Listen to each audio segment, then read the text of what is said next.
Ni jambo la umuhimu sana wanawake natakiwa muweze kulijua, linaweza likawasaidia mkashinda vita. Kuna namna natakiwa kuumizana psychologically bila kutumia hata nguvu yoyote ile.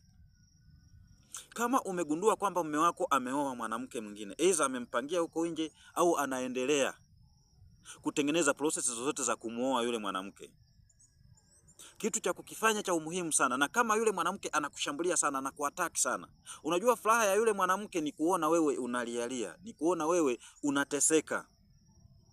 Na hata yule mwanaume kuna namna anabezi upande wa yule mwanamke kule, kwa sababu wewe alishaishi na wewe, anakuona hamna kitu. Wewe kitu cha kufanya rafiki yangu, ile ngoma ya nje usiicheze. Mume wako ameshaamua kuoa, ameshaamua, amezamilia na ni lengo lake, wala hakuna ubahati mbaya, wala hakuna dawa zilizotumika pale. Issue ya kufanya mwanangu, usipambane na yule mwanamke kule nje. Tulia, najua inakuumiza. Inawezekana watu wakawa wanakusema sana nje, umetulia, mume wako anafanya haya, amemjengea, amempangia ile nyumba kubwa. Wewe hiyo isiwe habari kwako. Kwa sababu hata hao majirani, watu wa pembeni wanaokuambia hawawezi kukusaidia jambo lolote zaidi tu ya kukurusha roho. Hata yule mwanamke kama atakuwa anatuma mashambulizi kule, wewe tulia. Muachie ile uzigo, muachie naye apambane na kidogo na huyo mwanaume, kwa sababu huyo mwanaume hawezi kutulia kwake, pia lazima ataendelea, kisha mweka tu ndani, ataendelea tu kutoka nje. Naye muachie apate maumivu kidogo hayo unayoyapitia wewe. Usipambane naye, tulia. Hata kama una namba yake, futa kwenye hiyo simu. Chochote kile ambacho unakiona usimataki uanze kumpigia, niachie mume wangu sijui nini. Huwezi kuachiwa ndugu yangu.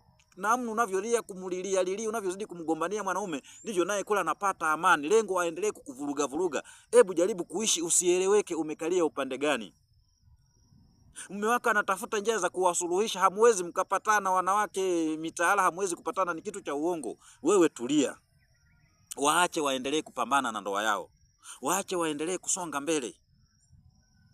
Tulia, endelea kutafuta, endelea kupambana, endelea kujitafuta, endelea kujimuvizisha on ndani ya huyo ndoa, endelea kujisongesha, usiendelee kujitesa, kujiumiza, kwa sababu namna unavyozidi kulialia ndivyo unavyozidi kuwapa nafasi, unawaachia mwanya. Wewe tulia, waache wakushambulie, majirani waache waongee, yataisha tu rafiki yangu, lakini utakuja kuwa mshindi. Jambo la umuhimu, usikubali kupatana na yule mwanamke.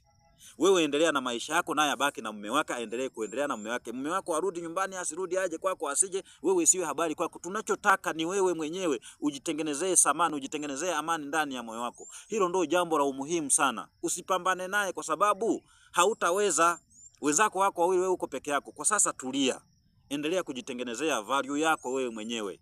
Mwisho wa siku utakuja kuonekana wewe mshindi. Sinadhani unajua mtu ukiwa humjibu lazima atakuwa anaumia. Usipambane, usicheze ngoma ya nje, tulia hivyo hivyo. Utakuwa sawa.